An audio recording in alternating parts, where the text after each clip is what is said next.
I could not think of a better way to start season 2, launching the week of Valentine's Day. I knew I wanted to talk about love. I knew I wanted to start with a love story. And I think we hear the same kind of love stories over and over and over again. So I knew I didn't want to do that. And I started thinking about whose love story do I think needs a little more shine, needs a little more attention. And I thought of my good friends, my good brother-in-laws, Emmanuel and Kevin. And so I am over the moon excited to have y'all to kick off season 2. Now I'm going to do my best to remember to call you Manny, but I make no promises. It is fine.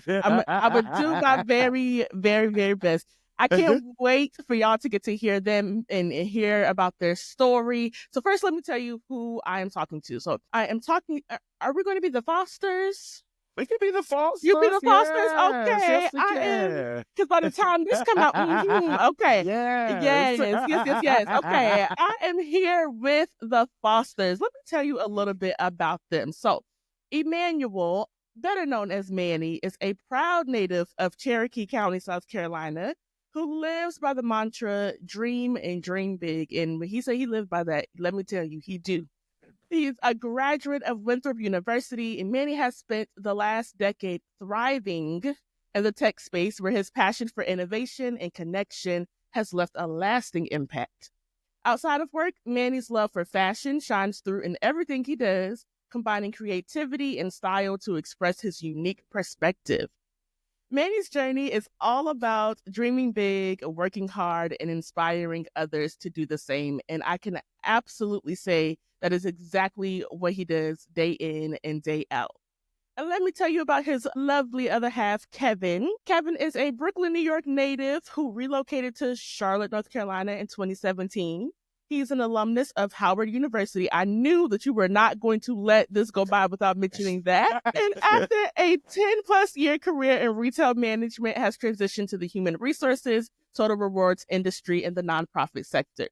Kevin's experience in retail and his love for all things fashion and style related has manifested in him using his expertise when styling himself and various clients. He will get you all the way together. He will put an outfit together that you are like, now, I would have never dreamed of that. And somehow you doing that, you making that work. So I think it's obvious already that y'all have some things in common that might have helped to bring you together. We're definitely going to get there when we talk about your love story. But first, I just want to share a little bit about how I know y'all or why I know y'all. Like I said, Emmanuel has been my brother-in-law since before my husband was my husband, really. So this March will make 8 years that we've been together. So that means I've probably known you about that long, because I feel like I met you pretty early in our relationship. Yes. My husband is also from Cherokee County, South Carolina, and y'all grew up together. You've known him a long time, over 20 years. Yes. Yeah. Been friends, have maintained a 20-plus year friendship as adults, which is no easy feat.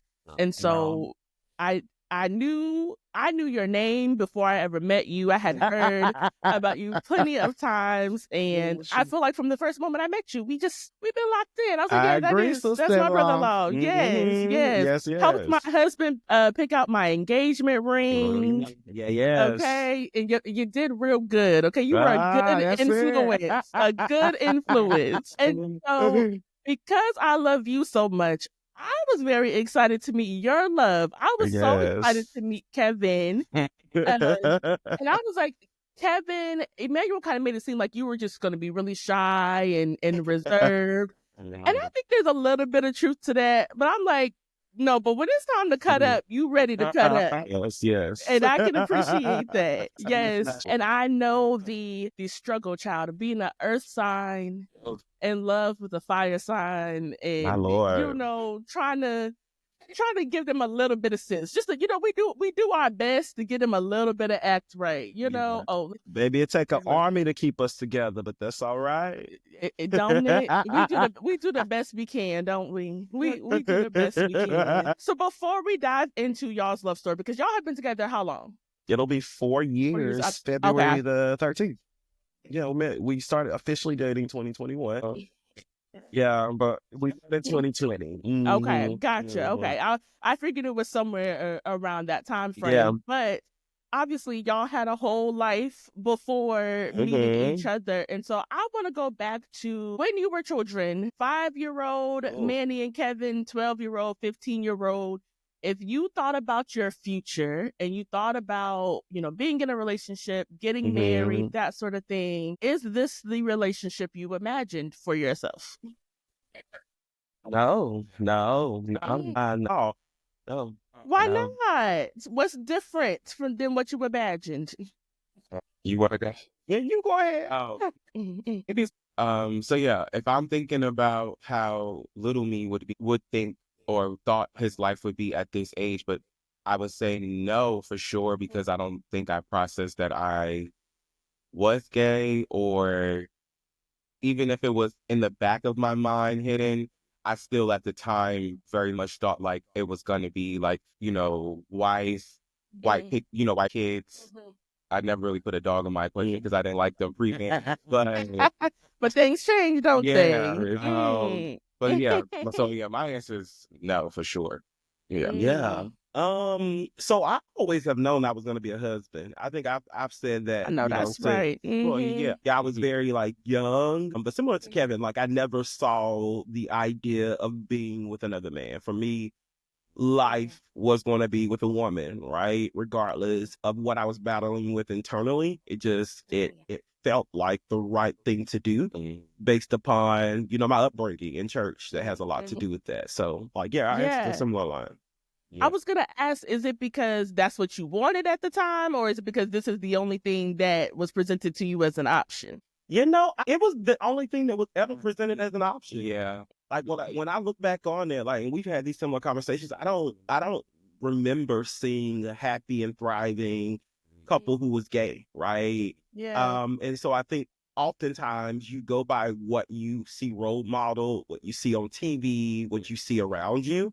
And for me and Kevin both, like what we saw as our reality was a man and woman being together. And so I think a lot of that had to do with the perception of what we were seeing. Yeah, because it makes sense. It's hard to imagine something, especially as a child, that has never been in front of you, or when it's talked about, it's not talked about as an option. It's not talked about as a good thing. Yeah, it's something to stay very far away from. Yeah, that's what I was gonna say. I initially it wouldn't even be a thought because it wasn't presented as one, like you said, an option, but it was the idea of not alone like a gay relationship, but just someone being gay was so negative. Or I know for myself, like just having that put on me as a child, or it's people saying little things when you start growing up and you get into school and things like that. So even if I thought in the back of my mind that I think those experiences or that lack of experience made you, or at least made me think like you had to go down that path of a man and a woman. And then, like you said, I think church played a big role in that as well. So yeah, for sure. And I think at the end of the day, as a kid, no one wants to be different, right? Right. And I think what was cool or like what was the right thing to do was to be with a woman. And being with a man was just so taboo. It was negatively like seen. As Kevin said, I think when you layer bullying and the opinions of others into that, I think you feel like you're forced to go with what society is presenting them. Absolutely. And y'all have both talked a lot about how faith or religion and church played a role in how you saw yourself, or what you were allowed to see yourself as. I'm curious, being Black men, growing up from being Black boys, where, again, this is not a conversation, this is not an option. How do you feel race or culture kind of shaped your experience of discovering who you are, being comfortable with who you are, what that was like as a child, wrestling or battling those questions? So that's a good question, like race and culture. So for one, as Sierra mentioned, like I grew up in South Carolina. For the early parts of my life, I grew up in a small town called Gaffney, South Carolina. And so when I think about race and culture, I was around pretty much people who looked like me, who came from very similar experiences that I came from. And so I think, again, it goes back to perception, what you're seeing. Most Black people that I were around, right? People of similar cultures, experiences that I was coming from. The reality of it was, hey, you find you a girlfriend, you build that life, and then one day you hope for marriage. And so I think as a kid, especially very early on, the last thing that I wanted to do was defy that or go against the grain, because I think it brought about other questions and made life a lot harder for you. and then transitioning to another small town, Blacksburg, Mm, South Carolina, where most people did not look like me. I think that mm. brought amongst more complexities because it was a very southern culture. Let me just be Yeah, candid. There was a lot of white people. And so yeah. I think that a lot of times in cultures, especially for a lot of traditional families, man and woman is all that you're taught. So, well, Mm, mm. And yeah. it's like you're saying, it's safer to not go Oh, against the grain. It's absolutely. safer to do what's expected of Yeah, you. because you don't know the consequences of that. Let's Yeah, not act like we're too far from the days of folks, wanting to cut up, right? When they right. recognize that you're not straight, right? Yeah, It's almost like if you're not straight, anything beyond that is bad. Right. it's Yeah, unacceptable. it's unacceptable. I Mm, agree. Yeah, and I think a mm, lot of it also comes into play of just when you think about it, because if we're experiencing these like this negativity rather from people, what that label, I guess you can say, of mm, putting that on a child, right? mm. I'm not Right, even right, able to, right? I'm not even able to figure out who I am, what I like, what right. your sexuality, all of those questions where you Not you ain't even sexual, and yeah, people like I'm not deciding about your doing yeah, sexuality. exactly. Like Yeah. I'm not even doing anything, and you're telling me this is who I am or this is what I'm going to be, and it's like then it makes it confusing because once I did start having those thoughts in the back of my mind, it's kind Mm, of like I wouldn't even allow myself to think about it. Yeah, because it was just like I can't like because then also I don't know if you can agree as a fellow Earth sign. I don't really like people telling me what to do. So I okay. also think that played a role in it because then it's like even though I might be, you're getting older, you're maturing, you're transitioning into this young adult, but it Mm, was a situation where it's like even if I feel like these feelings feel well, not even feelings, or maybe the thoughts of it feel natural, or they feel like I'm inquisitive about them. Again, I was just yeah. like, no, like, I'm not, I ain't even gonna Mm, think about it. So to me, it was, even if I was around other people who were gay, or it just, in my mind, it was just like, that can't be me because right. one, I'm thinking it's going to be frowned upon, not acceptable, it's not Mm, acceptable, like all of those things. So I think that was just another layer of on top of everything that you already have to go through with that process. mm, But it was just like, oh, I'm not even allowing myself to even think for myself. I think that's how I started realizing as I got mm, older, like, oh, you're just not going to live your life at all, like in any mm. capacity, because you're so hell bent on like not proving those people right or something. Like, that's not Wow, the thought process. yeah. Oh, that's Y good. That's that is good. so good because it's like, in that sense, they are still kinda telling you what to do or still Yeah. dictating Yeah. who you're gonna be, who you're gonna become. It's like, Mhm. I will rather lie to myself than Yeah. admit that you might have been right about something Mhm. about me. Hey, And it's also absolutely. interesting because people love to act like people wouldn't be gay if it wasn't forced on them, and or it's like, don't no child could possibly know Yeah. that they're gay. It's like, so you think that you can look at a child and decide about their sexuality and you know it better than they do? Like, you think that adults can recognize that in children, but children can't know that for themselves? Yeah. Yeah. Yeah. Anywho, I'll stay off Yes. that soapbox for today. Obviously, something changed, right? So y'all have both Yes. said this wasn't an option for you as a child. Yes. It's not something you saw. It's not something that even seemed possible. But here you are, all together and in love and stuff. Yes. So what changed? How did we get from this is not an option to not only is this an option, but this is going to be my life? Because when I met you, Mhm. Emmanuel, you was in a relationship with Yeah.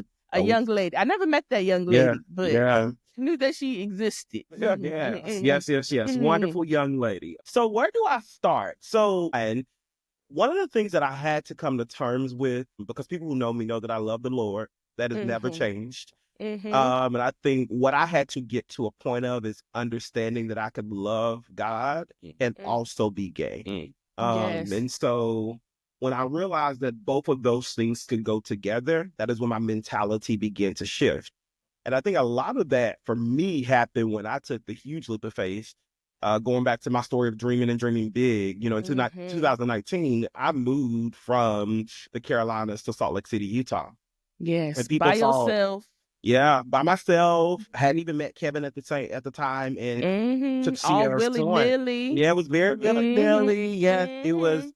literally the month before I had an interview, the next month I was deciding I was moving. And as you Yeah. mentioned earlier, Sierra, like I was in a relationship. I was in a 6 year long-term committed relationship, had never in any way been with the man. Mm-hmm. And what was so interesting about that moment for me is that I was moving to Utah to create a better life for myself and at the time, my partner. And what Mm-hmm. was interesting is like, anyone who's deciding to move their life miles and miles away, she decided that that was just something that she wasn't wanting to do. And so it created this opportunity, I think, for me to recognize that I could reinvent, quote unquote, myself, right? And Mm-hmm. when I say reinvent myself, being truly who I knew authentically I was and being able to operating that without a sense of fear. Yeah. So, moving to Utah and being in the time of the pandemic, I was really forced to actually sit in my feelings to process everything that was going on with me. And so that was the turning point for me. It's because I wasn't on the go, right? I didn't have things that were distracting me. I had to sit Mm. in my own Had no thoughts. choice but to sit in it. Right. Mm. Absolutely. And it was tough. I remember having a conversation with one of my other good best friends, Xavier, and like being like, child, I think I like the boys. And I remember him being like, so what you mean?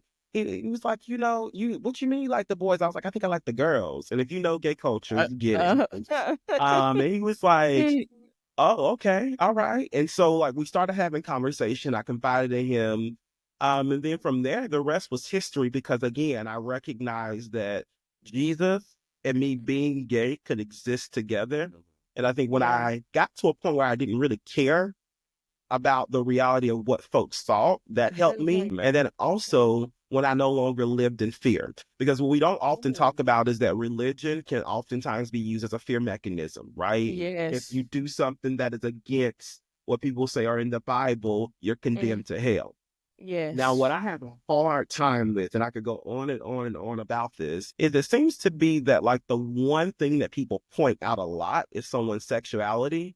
And Mhm. I've come to, It must be yeah, the only sin in the yeah, world, yeah. apparently. And Yeah. then is it a sin? We could That's why I unpack. say sin in air quotes. It Yeah, we must could be we could really unpack yeah. that. And so when I Mhm. recognized that I no longer cared, Mhm. and then if you are condemning me to hell, I guess we'll see each other there. Oh, Hello. okay, because That's I, that's all what I was told was only one person that had the key. yeah. But it's It a lot was of folks walking around assuming like they got the key and they decide the guest list. yeah. That's because they want you to believe that Jesus is the boogeyman so that they can keep you in Got to check. be. And Yeah. you're not And gonna have that type of control over my life. You just I and know let's that's be right. And that's honest. not the Jesus I know. Hello. Mhm. Hello. So I wrapped it up to say that my life has done nothing but flourish I know ever that's since right. I've decided to live in my truth and be Mhm. the most authentic version of myself. So contrary to what I was hearing, right, that I Yeah. would be condemned to hell, that I would have such a Mm. negative life, that's just not Wow. yeah.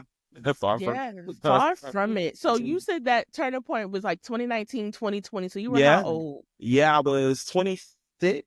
Yeah, Okay. 26. Mm-hmm. Okay. What about for you, Kevin? When did that change, that transition happen for you? I want to say, I feel like I started doing a lot of like internal work on myself when I was still in New York. And I basically had graduated from school. I moved back home with the intention of like, my mother was going through some stuff with her tenants. And I was just thinking like, oh, I'm finally out of college. I'm able to go home and help my mother out. I was like, oh, I could go be her tenant so that she won't have to worry about them not paying the rent. Like just thinking like Mm, I'll have mhm, my own apartment, but I'm still hoping, pay the mortgage, just thinking mhm, I'm gonna come help. But it was just like you come home, then it's like the economy's bad, you can't find a job. So it was like all the things that they tell you if you do it right. Yep, these are yes. the rewards of your labor and your hard work. I just was And they not. lied. I was not seeing the benefit of my labor, and I feel like it was just such a turning point for me personally, and just saying like, okay, well, if this is not going well and this is not going well, what part of your life can you control? So at that Mm, time, it was like I think I then started focusing on. I had to really start realizing like what don't you either not like or don't love about yourself, and I felt like I had to start tackling that first, and then for me, my weight has always been like a fluctuating thing since I was little, being in, whether you're like a husky kid, which I always used to hate that they had a section to call that. Yeah, But they could definitely do better about that. right. So, Yeah. all of that stuff. So just having all of those things with like your weight. So I then started focusing on like, okay, I would do like, you work out for most people, you work out for your birthday come, you go back to eating bag, you work out for your vacation. No. So I was like, no, I'm, focused, diet, working out. I started looking better. I started feeling better. And it was like, once I was able to see that, and I think another part of it was in my mind, I guess it's also like a shallow point, but it's realistic in the gay community. And I feel like no one could really tell you that it's not. But it's very, what did they say? Like no fats, no fit. Yeah. Right. Yeah. So on all of the dating on sites and stuff like that, or just like the stuff that you hear. Because at this time, I'm not doing anything. I've never Yeah. talked to a man. This point, in my 20s, and at this point, I'm not doing anything. Like I'm not talking to women. I'm not talking to men. I'm focusing on Kevin because in my Okay. mind, I said because I know that I'm having these thoughts, I don't want to be with anybody, and I'm not being honest with you because I can't be honest with myself. Right. Fair. So Okay. I need to figure out what's going on with me. And if I'm gonna take that road, I gotta be ready. And in my mind, I couldn't fully jump out and just embrace being gay or try to be gay or figure out what it was gonna be until I felt like I had to lose weight. Like I had to feel good about myself first. Okay. And then Okay. once I was able to do that, I still didn't immediately act on it. I think a lot of it honestly was once I moved down to Charlotte, and I think kind of like similar situations where it's like new experiences, a new place. I have a different job. You just like, and I think I just had maybe the courage of okay, saying like, okay, I'm gonna start. Like whether that was like me trying to make a dating profile or, my sister and her partner at the time, like taking me to one of the like local gay clubs out here in Charlotte. And that was like my first time ever at a gay club and like letting somebody come dance with me. And I'm like in my head, like, what is happening? Like I can't even believe that this is what I like me of all people, like this is what I'm doing. So I really think the transition probably was like similar for you, like moving and feeling like you had that courage or that opportunity to reinvent yourself or be true to who you Yeah. really felt inside, maybe. It's like at that point, if I can do this, if I can move so far away Yeah. from my Mhm. family, my support system, what else? At this point, you It's anything. unstoppable. Right, right. Yeah. What else? What else could there be to do? That's just So, how old were you, Kevin? When you made that move and started? if it was 2017, I probably started like actively acting on wanting to figure out what I was or what was going on, maybe like end of 2018, 2019. So it Okay. probably was kind of around the Oh, same kind of time. around the same Mhm, time. mhm, Yeah. mhm, Interesting. mhm. Okay. So that brings me to your love story. So I thought about it. I was like, I don't know that I know the full love story. So Yeah. So, yes, tell the people, tell me how you met. What were your kind of first thoughts, first impressions? Because it sounds like both of y'all were kind of like toying with the idea or kind of like dipping your yeah. toes and trying to figure things out. So were y'all each other's first relationship Oh, with good a man? question. Oh, we have to get into some tea. Okay. So, well, I'm gonna give you a very transparent story about to let y'all all in our business. So, what happened Oh. was I had moved back to Charlotte in 2020 because, as I told y'all, I had moved to Utah. The Mhm. job I'd taken had told me I needed to be in the office. Pandemic came, and no one needed to be in the office. Mhm. And so I was living back and forth between Charlotte and Utah at the time. Kevin knows this story, but I was like seeing this guy. We had like an interesting like scenario in the sense of a relationship. I think we hit it off like very quickly. He was like one of the first men I had ever been involved with, as far as relationship communication.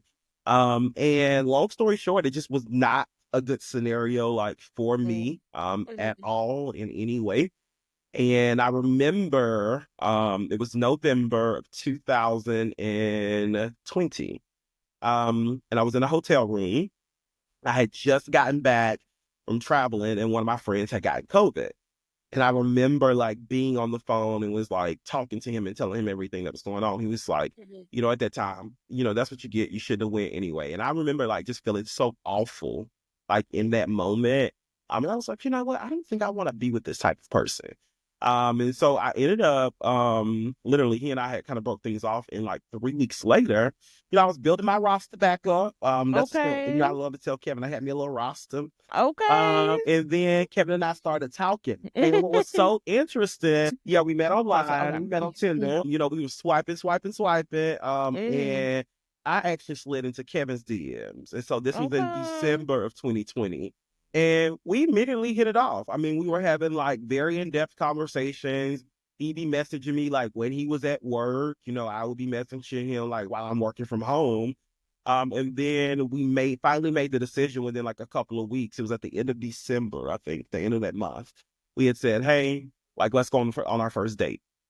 It was actually beginning of December. No, it was the middle. It was the middle. Okay, middle of December, because it was so ironic is I was staying in between like Gaffney and coming back to Charlotte. And so I had finally made the decision, all right, let me get a place in Charlotte. And so I had got an apartment in Uptown. And the very first night I moved into my apartment, Kevin and I went on a date. I'm at this Okay. restaurant called Essex. And I remember like being late and I On was the like first texting date. him. I know I was really struggling to see her. And it was no excuse because my apartment was like 3 minutes away. But I was Oh really, really, really struggling Lord. trying to find parking. Um, Okay, well, parking uptown. Okay, I get yeah. it. I And get so it. I remember like walking in and he had on some sort of graphic t-shirt, like a leather jacket, I think some black pants. And then he had on, I forgot what shoes it was, but like I remember it like it was yesterday. And I was like, oh, he fine. I was serious. I remember Like, we have wait a a good minute. conversation. I mean, we had an amazing conversation that night. It was like, oh my Mm. gosh, this is like such a great person, good energy, good vibes. It didn't feel forced. And then literally that entire night, like we ended up going to have wine, like in my apartment complex clubhouse. Like we talked for hours. And then I Mm. feel like we have literally been inseparable since Ever then. since. Yes. And Oh. what you got to add to that But story, is that the way fiance? is that the way you remember it? Because Look it's at him up here crunching. I don't know. I don't. Well, oh, first of all, I don't really. I don't know if it's something in my eye. I don't really feel like I'm it, scared of. oh, it's I'm something just in your went with the moment. eye. It's something in your Yes, eye. that Oh, is I'm something in his sure. eye. I A mean, a tear. anybody who knows me knows that I am a heart, but I'm softy inside. I can Mm-hmm. cry. One thing about it, I'm a cry. But no, so no, I feel like that's literally the same.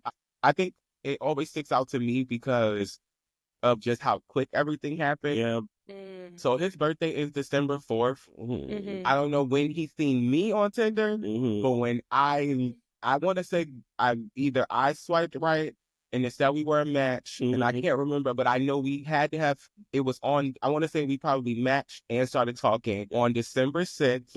So that's mm, correct. Yep. mhm, The first date was like December 19th. mm, And then we went on like another date, and then we went to like Cabo Fish Taco. Oh yeah, we did go to Cabo. That day I took him out mm. as like because if we first started talking, he was like, yeah, I didn't get to go out for my birthday, blah blah blah blah. Yes, so then I was like, so I think our second official date was I took him out to Cabo Fish Taco, and then like as a birthday gift kind of thing. Oh. So, but no, I feel like everything you say was correct. Like, met on Tinder, the Mhm, conversation.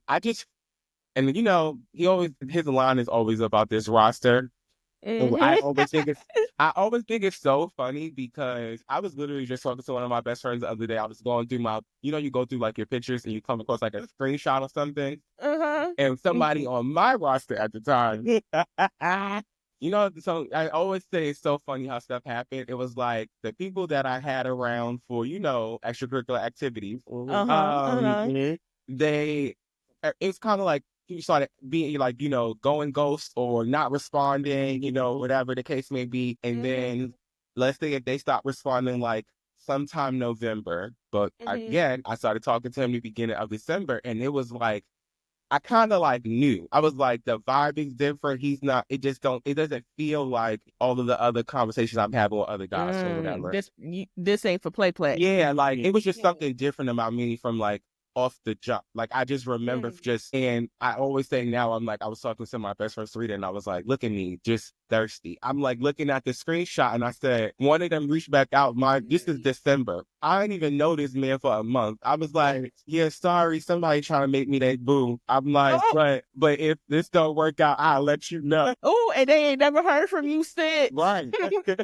But yeah, it was like I cut off my whole roster immediately because I'm like, I Immediately. see it. Like Oh, this is gonna be something. It was like I just knew it. So I think it's in oh, hindsight so funny. Yeah, it is. that's so beautiful. That is beautiful. Did y'all talk about y'all's experiences of like, because at this point, y'all are still relatively Yeah. new and yeah, and living in your full authenticity. Had y'all talked about like your Oh experiences yeah. getting here?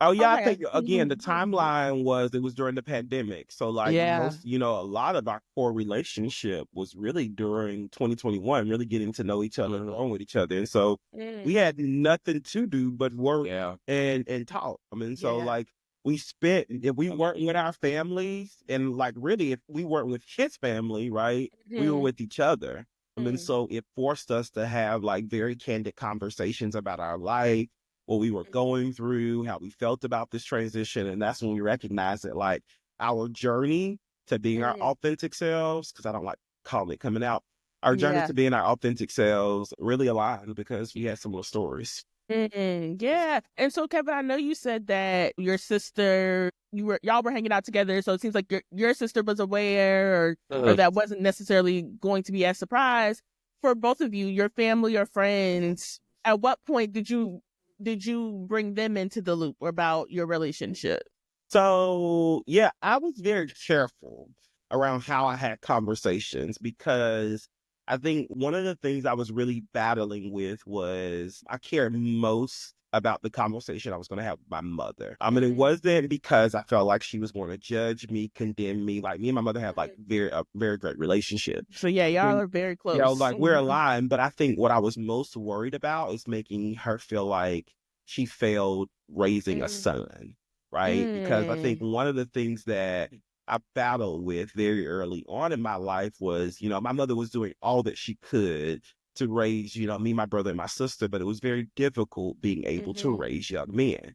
And so the mhm, perspective that I did not want her to have is that she failed me as a parent. mm. And so when I eventually had the conversation with my mom, what was so interesting is Kevin and I were already dating, like we were an item. And so he had to go through the journey with me of like not really being able to share, right? That we Mm. were together, that we were seeing each other. And I remember having the conversation with her, and my mom was so heartbroken that I didn't come to her earlier. It was one of those Wow. scenarios that because I had been staying with her for like 5 months during the pandemic back and forth, she had a feeling because I would leave to go on dates, but I was never specific about who I was talking to. So I would like use they, them Um, pronouns. And my mhm. mom was like, you always talk about they. Who is they? And who is this them? Like, why? Like, to know my mother is to know she is nosy. So she's like, who is this they and who is this them? We need to put some names to this. And so like when I eventually had the conversation with her, she was like, well, I knew this because I had to put four and four together because you weren't being honest. And so that journey towards like telling my mom was easy. Once I had the conversation with my mom, I really didn't. I mean, this is gonna sound bad. I didn't really care about what the remainder of my family had to say. Like, I I love get my that. dad, I love my grandparents, Mhm, but those conversations were very interesting. And even coming out to my grandmother, Lord rest her soul, to know mhm, my grandmother is to also know that she's hilarious. So so my grandmother had found out like she had been diagnosed with stage 4 lung cancer. So it was around that time that I was like getting ready to tell her. Well, my mm, mama, being who she is, got to her before I did. Just one day doing her hair, was at the house. She mm, was like, I think your grandson got something to tell you, but I'm gonna go ahead and give you a head start. And so I called her. And so mm, again, my grandmother at the time was 85 years old. mhm, And she said to me, she said, Boo, I thought you loved me. I said, what do you mean? She said, I heard that you got a man. I said, she said, Boo, I thought you loved me. I said, well, why does that stop the love that I have for you, Grandma? She said, well, it don't stop the love. And as we started having a conversation, what I recognized is that it was just a matter of her just getting adjusted that like this was mm, my reality. And she Mm-hmm. also couldn't believe that like I hadn't come to her and had a Oh. conversation with her just around everything. So I think more than anything, telling my mom, telling my grandmother, like it's very difficult. Whew. Then we get to my dad's side of the family. So those Mm-hmm. who know me, my dad's side of the family is very religious. You think I love the Lord. No, they love the Lord times 20. Oh, that's what you and so like that, yeah, that's who I get it from. And so telling my dad was easy Mm. because I never feared that my dad was going to judge me. And in fact, he was like, I knew that. I just was ready for you to tell me. Like that was literally his response. And then telling my grandmother, I think she was on my dad's side. She was more accepting because I had a cousin, Mm. who had to go through this similar experience, and I think she was adjusted to it. Mm. What's still interesting is I find myself having to tell, like, even when I'm around my dad's side of the family, I have to tell myself that it's okay, right? It's okay to Mm. be my genuine and authentic self, not because of the fear of judgment.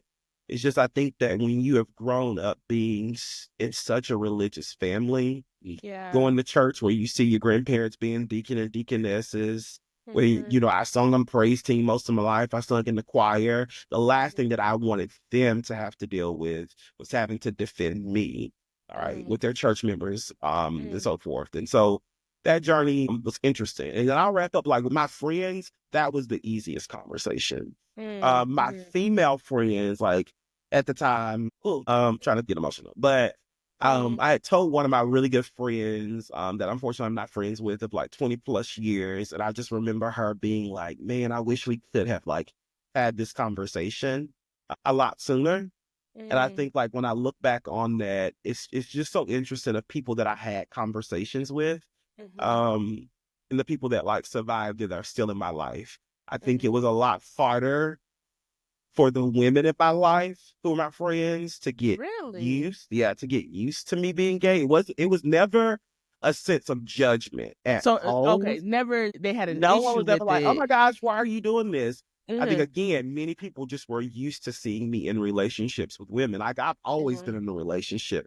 Let's be mhm. very clear. And I've always, I've been with women most of my life. Yeah, Had not been with a man even, let's be real, sexually until I met this man.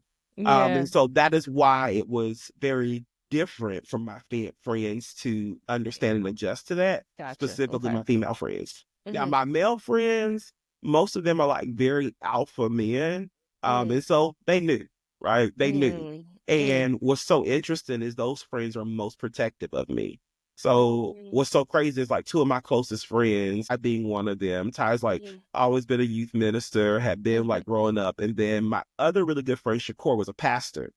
And so mm, what was so interesting is I felt this sense of like protectiveness, like from both of them when I yeah, came out, because like both of them just encouraged me to let me know that like, look, it's going to be okay. And even my mhm. friend Shakur, who was like super alpha male, he's like, you know what? When people ask me about this, I let them know it's not going to change my friendship with my brother. And so I'm No. just thankful that it didn't change my friendships for the most part. I think it just Yeah. took people getting used to me living in my authentic truth. I do remember some point early on in y'all's relationship, you had made a Facebook post about Yep. something, and I was like, now let me go through these comments because it better not be no mess Yeah, in and that in was these like comments. we have Hmm. that's like I didn't remember real there being no life, mess though. like, Yeah. Mm. we talk about the good of it all.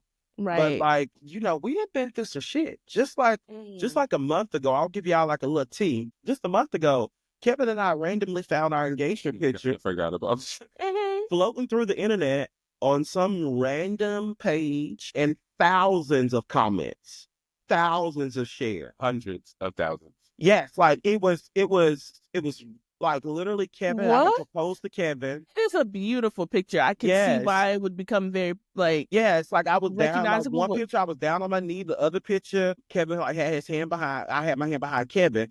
Girl, they were eating us up in the comments. They said that we look like funeral home directors, condemning us to hell. Honey, like, I remember sending the picture to Kevin and I said, these people are eating us up. And I think it was for the first time I had really like the opinions of others had got to me. But then I stepped back into reality because I was Yeah. like, I don't give a damn what these people say. And they don't know you and you don't know them. And like, It was and that's just, that's what blows my mind is I yes, don't understand how people get so worked up about people you don't even know. girl. It was a beauty. You saw the pictures about The it. It's a pictures are beautiful picture. beautiful. The picture, Yes. okay. And even if they weren't beautiful Right. pictures, like you just said, if I don't What that know, got to do with yeah, if you? I don't know you, your opinion, I don't know anything about you. So why would your opinion have any merit to me? I don't know. Yeah. I don't know what you do in your everyday life. You could Yeah. be a convicted sex offender, and you on the internet talk about us, call us That's that or true. whatever. That's supposed to be. Or that, I mean, that what But people forget that it's like if you've been big your whole life, it's like y'all got to Let me come with tell you something other than something. that. Like that don't really hit like y'all think it do. It's a cheap shot. It is. Yeah, like Gotta I've been a come. big girl for a I long need some more. time. Like, Help surround you. I where's need the some more. originality? Because I always used to tell people, this fat, and this stomach ain't never stopped an emotion, Never. because I Okay. got mine, okay? Oh, we done To heard be of exact, I'm 1 week away from this being my forever. So forever. look, Okay. it just kind of is what it is. But the original Mm. question was your journey from your Yes, yes, inside. yes. Sorry. I did not know that. That is a mess. So they cut up. That was crazy. But yeah, I guess like, and I guess in you always in hindsight, you grow and you're thinking things over. And I'm like, I don't regret anything. If I could do anything different, I don't think I would have went on the little like coming out tour that I called myself on. So It I didn't. felt necessary at the time. Yeah, it felt necessary because again, me being I am very intentional about like everything. I had to even this process, I had to start realizing that it was okay for me to be selfish. I'm a very selfless, like worry about everybody around me type of person. So it was kind of like, if I'm gonna take this step of living my life for Kevin and taking this risk, I guess, I wanted to be clear, like, hey, this is what I'm about to do. It wasn't like, oh, I need your approval. Yeah. It wasn't, maybe I was seeking support. Maybe it was me just coming out to say, Yeah. this is what I've come to the realization of. This is who I think I am. I'm gonna act on and see what's what. I think that's what it was. So, I had individual conversations with my mother, my sisters, my oldest niece, Tiana, is like like my best friend. We're 3 years apart. And so usually like she's probably like my go-to outside of like my other like best friends that I've met through life. And then like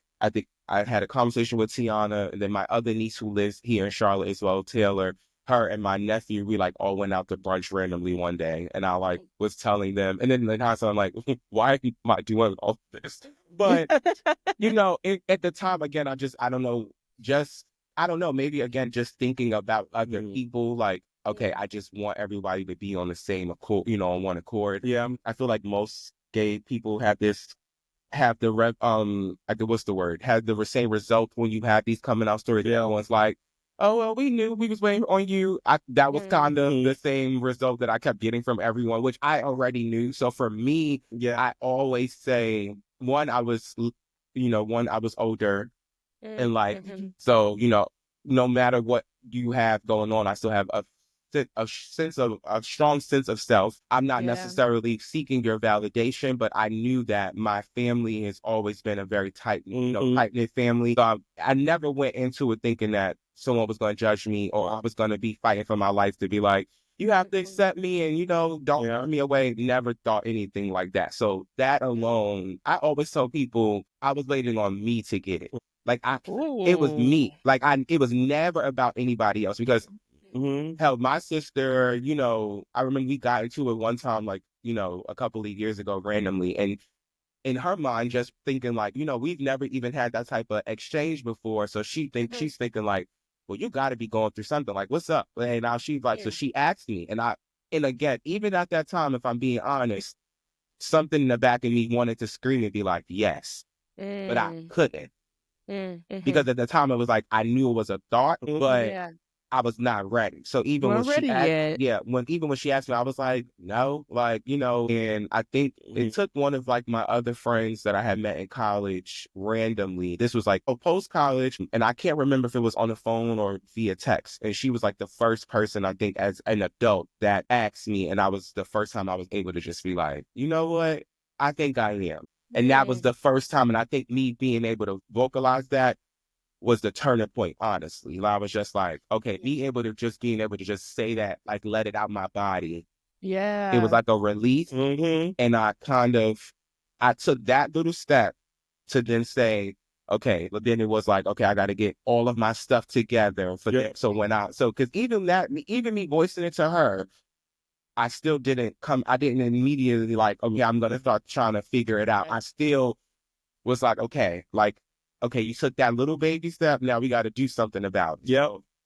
And I'm not, as a tourist, I don't like change that much. So it takes me a long time sometimes to like get it. But, Yeah. just having those conversations with my family, my friends, everyone again was very like accepting. I kind of still feel like so many parallels. So funny. Yeah. Like one of my guy friends from college, I mean, from childhood is also a gay man. And I can't speak for him, obviously, but maybe if the thought process would be, well, it might have been easier for me to quote unquote come out or realize that about myself because it wasn't as if I didn't have someone Yeah. around me that was experiencing that. But again, because it was about me, It's it was now, different. I was, it's hard. So, yeah, so I just, had those conversations with everyone just to kind of say, like, this is what I'm thinking. This is what I'm about to start. This is what I think I'm going to start embarking on. And I mean, for the most part, I feel like everyone was, receptive, supportive. My sister, my second oldest sister, because I have two older sisters, I'm the baby. She was, had children from, with men and later in life also then started dating women.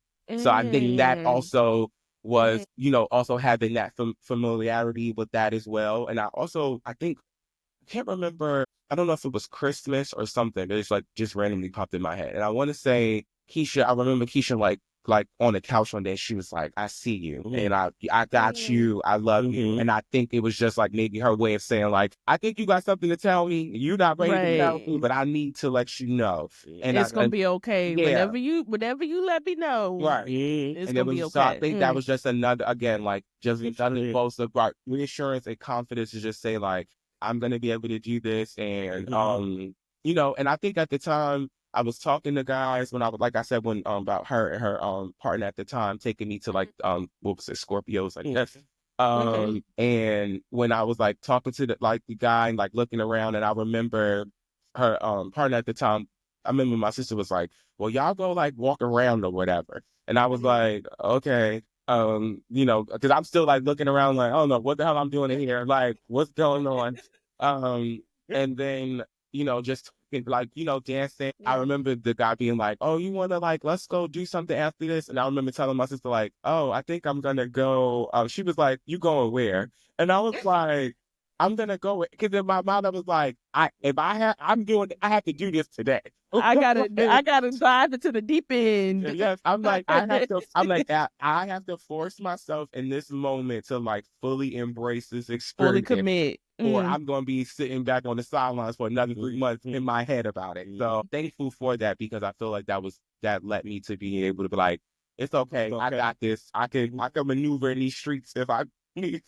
So for y'all now, because faith was an important part of y'all's childhood, it was an important part of your background. You both have said like, yes, I love the Lord. Like this ain't changed that. This doesn't conflict with that. What does that look like for you now, navigating faith spaces, your relationship with faith, and your family, and other folks who love you, and That it is still an ever evolving journey. And the reason I think we both made those looks is because we really don't care. And here's what I mean by that. And you know what I had to come to the reality of is that there are a lot of gay people, lesbian people, trans people, people who are questioning that are actively in churches, actively involved in faith-based communities. And yes, what was so interesting for me is I felt like what I battled with for so long were thinking about the opinions of people in church. When I realized that oftentimes many of those people are questioning, and I'm not saying everybody in the church, part of the community, but a lot of Right. those folks are questioning their sexuality, and are battling, and religion oftentimes is what's holding them captive. The Yeah. second thing is what I have realized is that a lot of the people who had a lot of opinions and still do are oftentimes very miserable people.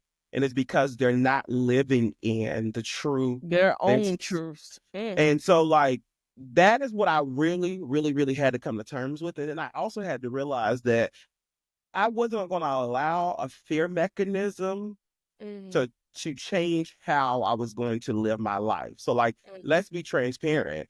I am friends with a lot of pastors, okay? Whether that be socially, whether that be in real life. And I think what a lot of times is so interesting when I come in contact with these pastors, many of them want to address the fact that, like, I am gay.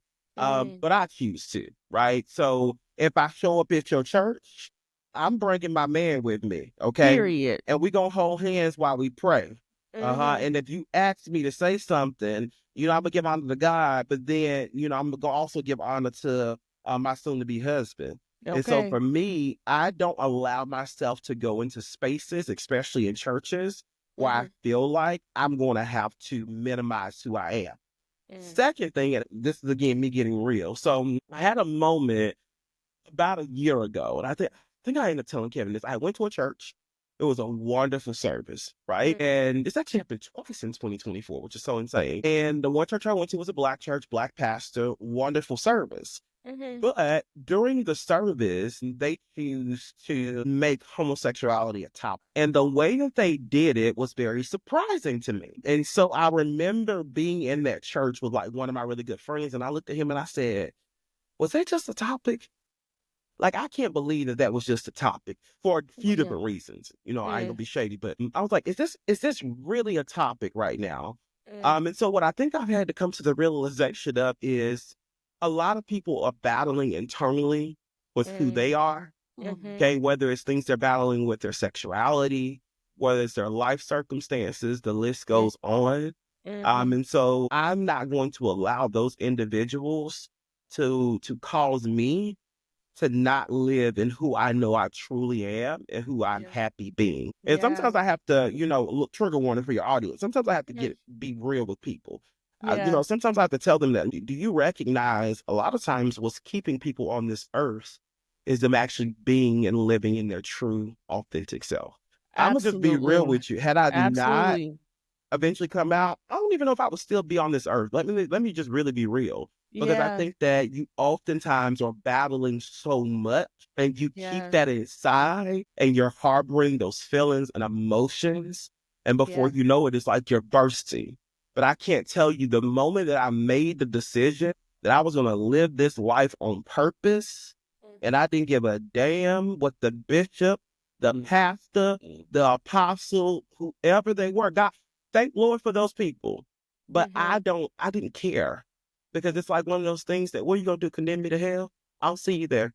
Yeah. Thank you. Thank you for sharing your story. Right. Yeah, because I mean, Manny's more eloquent when it comes to addressing this topic than I am, because I feel like I'm more of a straight shooter I don't have time for the nonsense. So for me, I was raised in a church, going to church with my mother, Baptist church. I just, at a really early age, could tell that this ain't always about God. And that was always something, like, my mother was like, I would have to get up and go to Sunday school. I was sung on the children's choir, so I'm in church all day, like, on a Sunday. My mother sometimes, go to prayer meeting on Thursday with her, Bible study. So, I was doing the things, going to, and I just, certain things you just experience. And I think in a small church sometimes, Yeah. maybe, because, it's more proximity to people. But, like, I would, like, I'm young. I don't want to wear a tie. Yeah. Right. So what's the big deal that I don't want to wear a tie? Yeah. What's the big deal about y'all making a big deal about how someone's dressed? Yeah, to come into this building when it should be about God, making it about everything but him. So I just at an early age, it's just something that was always there, like that just didn't always run me the wrong way about the people in regards to church and how, and unfortunately, you got to go through people and not, you don't have to, but the way it's supposed to be is you say that you love God, you're a person of God, you're supposed to bring people to Him. Yes. Yeah. But unfortunately, all they do is run people away from Him because it ain't aligned. It's not wasn't about adding any up. lie. Ain't adding up. If God is all of these wonderful things, there's no way that He has called all of these nasty people. It's just it don't for my spirit. I'm a love God the way that my mother always told me, that is a personal relationship. Come on. Like my mother will tell me all the time, I don't care what it got going on there. You go where you feel you are being fed. Yes. So I don't mind. And I mean, it's been a while, so I'm going to get on my soapbox. I stepped in or been, an active member in someone's church. I was going, moved down here. I was going to church with my mother and stuff like that. But I think, how do I say this? I would have to do a lot of research in regards to the church, the subject matter of the church, because I'm not going to, at this big age, I'm not getting up on no Sunday to get dressed, to go drive, use my gas, to go sit in this building and watch you talk about me or the rights of those like me. I can't do it. It's not I know worth that's it. right. It's not worth it. I could turn on some Donnie McClurk or some Marvin Sapp in his kitchen and I could be okay on my Sunday. And I could get the same thing that I need and talk to God on my one-on-one. Not turning on Sister Donnie. What? I love my man. So also, sorry, church folk. What I'll also add on to that too is Sierra, you know this about me. I don't hold back how I feel on this topic. You don't at all. You do not. And it's also so bad. I tell people this. Folks love to invite me to church, right? And I'll go. But I always preface this by saying, okay, what type of church do you go to? I ask a lot of questions. I was like, does your pastor make homosexuality a topic? Because I can almost promise you, if your pastor chooses to make homosexuality a topic that Sunday, you're going to be embarrassed. Because, I have done it. Just last year, I believe. I will absolutely get up and walk out. I have been in the church, and the only reason I ain't saying the church name is, I was in the church. It was a real big church. Real big church. And the pastor started talking about Pride Month and love. And I was on the second row of this mega church. They were filming. Sarah, I stood up. I gathered my purse. I put my sunglasses on. It tipped right and on my that exact thing. words was, "You got to be kidding me." And I got up and I left. Okay. So again, if you don't want me to embarrass you in your church, don't invite me to places where they're gonna question it. And I think it's a matter, like in all seriousness, it's just to give people encouragement who are part of the LGBTQIA community. Did I get that right? I think so. Plus, there's a lot of letters. We got a lot of letters and I respect them. But I will say that you can love God and live in your truth. And another thing, Jesus and therapy can exist together. Say that. Because for me, that's what I think I became very vocal around, like how I felt in regards to religion and my sexuality. I had to recognize that there were a lot of topics I was avoiding because people said they weren't quote unquote appropriate for church. But when I really got in therapy almost 3 years ago and began doing the real work with my amazing therapist, what I had to recognize is it's possible for both to exist. Okay. Absolutely. And really all three. You can love the Lord, you can go to therapy, and you can still be gay. Yeah. Yes. And the Lord ain't stopped his blessings. Never. And he's not going to stop them. So no. And you said that your life has flourished more since living in your authenticity. Like, and I'm thinking back to what both of y'all were saying about you didn't see these models, you didn't see this representation around you in your childhood. What do you think about currently? Do you think if you were a teenager right now, is there representation that you think would have helped you feel more seen? Yeah, the representation that we are. Because Kevin and I both have nieces and nephews. Mine are younger than Kevin's, and what I try to make it a practice of is like I bring Kevin around. Okay, Yeah. they know him as Uncle Kevin. All right, and we really try to set that positive example, whether we say it or not, because we didn't see that growing up. And I Yeah. also want my nieces and nephews, as well as Kevin's nieces and nephews, to know that like this relationship, this is normal. Okay. Yes. This is not Yes. abnormal. It's not something that should be condemned, right? It is very much so normal. Yeah. And so I think that kids are seeing more examples of positive relationships, whether it be straight, gay, lesbian, trans, the list goes on, right? They're seeing more examples of that. What's so unfortunate, and this, just make my skin crawl. I think that our recent political climate is unfortunately starting to undo some work. And so one of the things that I feel like I've been challenged with every day of January is, Manny, how do you continue in this work, right? How do you continue to live and be your authentic self in the midst of this political climate? Yeah. And so I think that I think the George Floyd era made a lot of people okay with a lot of things. I think it forced us all to come together in the community, regardless of skin color, race, religion, sexuality, the list goes on. And unfortunately, it almost feels like we're hitting the rewind or going backwards in time. And so like what I've just really tried to make it a practice of is, regardless of what our current administration says in regards to same-sex relationships, like we should still be very clear about living our life on purpose and out loud for people to see positive examples of that.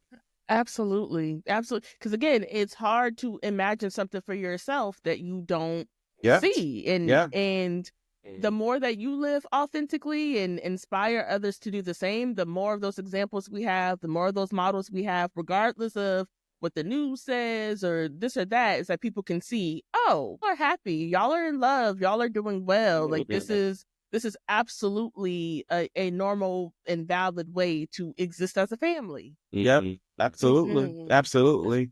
Yeah. You said family, and it's like too, I think that a lot of what we battle with is like, our family is me, him, and his dog, right? Yeah, and that's a Um, family. and like that's our family. And I think too, the reality of like we don't want children, by the way. I always tell Kevin that, the only way we're gonna be having children is if we have to take in somebody's child. He always asks me, well, whose child do you think we gonna take in? I mean, you do have godchildren or Yeah, a godchild. children. Yeah. For their family stay healthy and whole. We have one godchild apiece, and their parents are amazing to them. So, we don't think we go out stepping. But the reason I bring that up is because, you know, I think family is a really big part of positive representation too, Yeah. right? And I think that, even as you see a lot of gay couples begin to have children and begin to build those families, that is why I think representation is so important. Because Yes. those little children will go on to be a part of larger communities and Yeah. right. And you don't want those children to battle in the same way that, he and I may have been when we were younger Right. because we did see that representation. Yeah. And so, yeah. Yeah.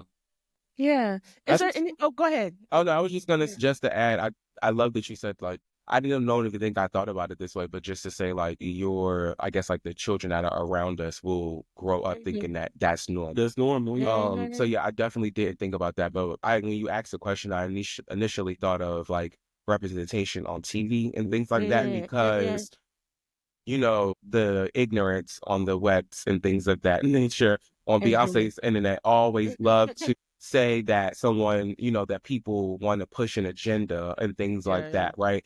And everyone is, entitled to have your opinion about things. I don't care what the next person has going on. So that's the difference between me and the bigots and whoever, right? Because I don't care who you sleep with.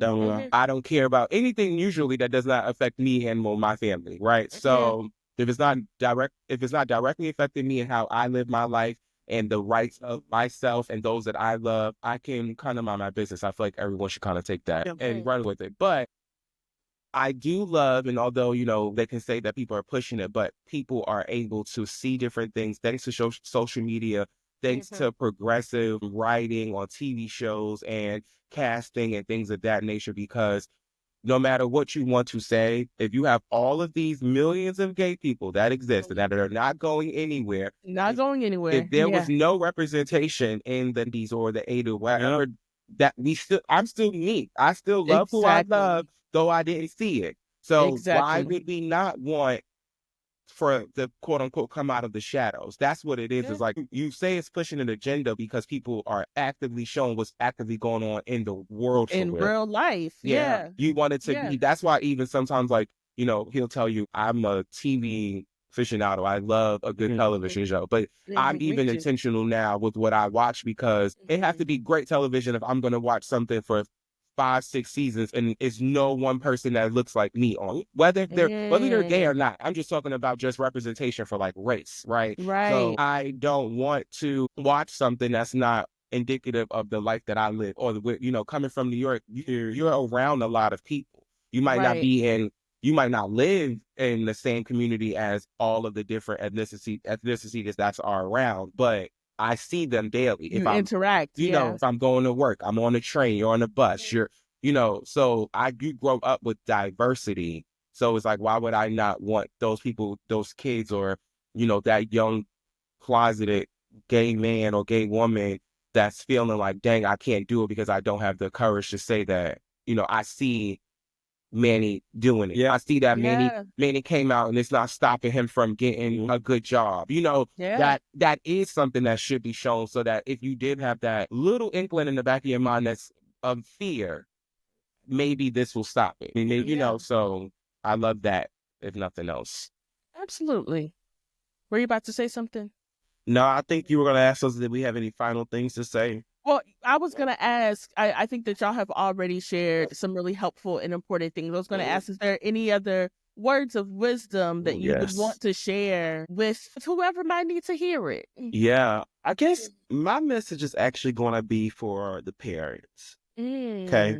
Lean in, parents with children. I think it is so imperative when you have a child who is different, and we all know what different may mean, that you embrace them, that you love on them, that you show them that no matter what this world may say, may do, may try to convey, display, etc., that you're going to have their back 110%. I think the unfortunate reality of what people don't want to talk about in this world is that children are dying every day at oftentimes their own hand because they can't deal with the pressure of what society tells them is normal. And oftentimes they have parents who are also listening to society, they're listening to their communities, and they're putting that pressure on their children. And so my words of wisdom would be, parents, really, really, really be in tune with your children, understand the experiences that they're going through, help them understand that there will always be a safe place where they can come to you and have that conversation, no matter who they choose to love. I think we see a wonderful example with Dwayne Wade and Gabrielle Union around how they have embraced their wonderful and amazing daughter. And that is such a unique journey that we don't get to see every single day. But we also see horrible examples with parents like Bootsy, for example, where, you know, you choose to be very vocal, and we see the damage that has done to he and his daughter's relationship. And so, again, that's my long-winded way of saying you could really save a child's life. You really could. Because if we're not creating those safe spaces, just think about what children have access to now, right? And I have this conversation a lot with my friends who have children, to just remind them, you know, everybody's child isn't going to turn out different, right? But I do think it's important that you always create a space where that child can come to you if they, quote unquote, are living a different life. So that would be my last thing. Yeah. And you can save their life just by loving them as they are. That's all you got to do, is what you hopefully signed up to do by becoming a parent anyway. And get people's pronouns right. Okay. Wow. That's also something people think that's like fun and games, but I heard a statistic almost 2 years ago that each time that we misgender people, we oftentimes are increasing the rate of suicides. We oftentimes don't recognize that someone who may have been biologically born one way, but transitioning came into their true self or going by other pronouns. Sometimes people think that's funny to misgender them, mispronoun them. That's not funny, right? Right. Oftentimes, you misgendering them could be what's pushing them over the edge. And so if you don't know people's pronouns, if you have questions around them, you should be asking, simply, hey, what pronouns do you go by? I don't want to make assumptions. So yeah. That's true. Mhm. I guess I would just want to say to, I guess the young, if someone young were to watch this, or if parents wanted to show their children, is I guess just to empower as much as you can, love, confidence, um, discern into your children, because if nothing else, you want them to walk through life knowing that you, like my mother would always say, and this is probably like a trauma response, but like, I want to make sure that you're good if I'm not here. Like my mother would always say that since I was little. Like, I want you to be good if something happens to me and you're not here. So that always has stuck with me. So just to say, like, you want to build community, you want to find those that you are aligned with, but you have to, 9 times out of 10, you came into this world by yourself, you're gonna leave by yourself, and you need these kids, and especially if people go, for having kids in this world that we living in right now in 2025, it's scary already. So for you not to know what is going to be even thrown at said children when they get here, you have to be diligent in how you show up for the children that you decide to bring here, because they didn't ask to be here. So Right. people need to be diligent in the type of parents that they want to be, because whether they're straight, purple, gay, I don't care.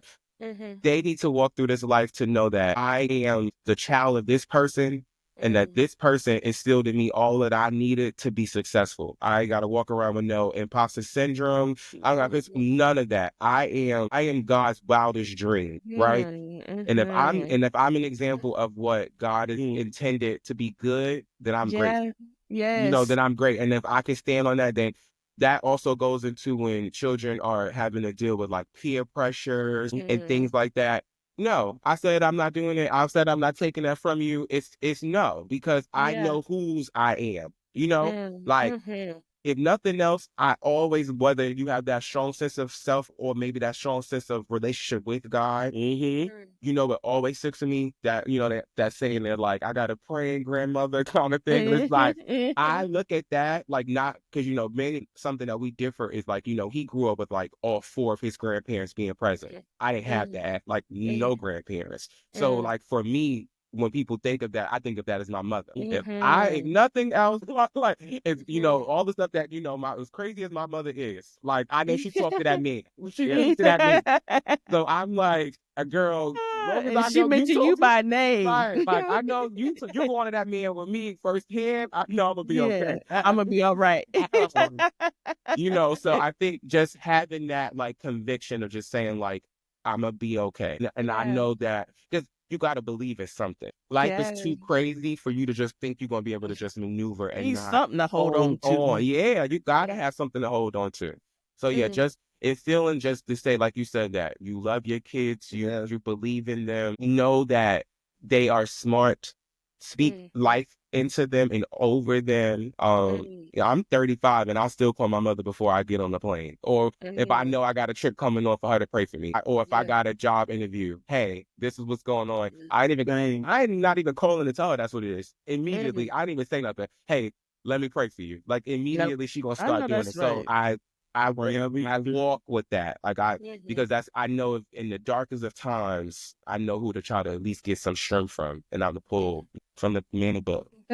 That is so beautiful. I appreciate y'all sharing from the perspective of what you've lived, what you've experienced, what you've seen, what you didn't have access to, and wanting that for the folks coming after you, the folks looking at your example, and maybe a parent might feel encouraged hearing this of like, you know what, let me let me see what I can do to be a more welcoming or a safer space for my child to just explore who they are, figure out who they are, and know that regardless, whatever the end result is, that you have love, you have safety, you have Yes. security here.